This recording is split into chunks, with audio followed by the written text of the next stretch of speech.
பெண்கள் எந்த கிழமையில என்ன பூ வைக்கலான்னு தெரியுமா? வாங்க பார்க்கலாம். திங்கட்கிழமை சந்திரனுடைய நாள். அதனால மல்லிகை பூ வைத்தால் மன அமைதியாகி கோபம் குறையும். செவ்வாய்க்கிழமை செவ்வாயுடைய நாள்.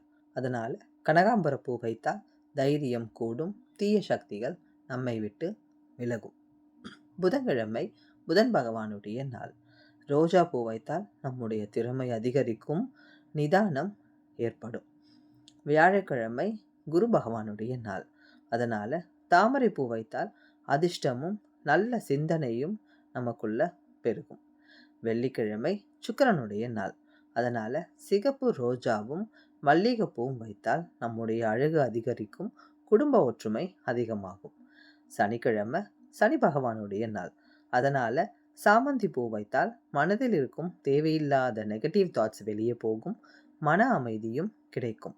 ஞாயிற்றுக்கிழமை சூரியனுடைய நாள். வெள்ளை ரோஜா வைத்தால் நம்முடைய உடம்பில் சக்தி அதிகரிக்கும். இந்த பதிவு உங்களுக்கு பிடிச்சிருக்கும்னு நினைக்கிறேன். பிடிச்சிருந்ததுன்னா லைக் பண்ணுங்க. அப்படியே ஷேர் பண்ண மறந்துடாதீங்க. தேங்க்யூ.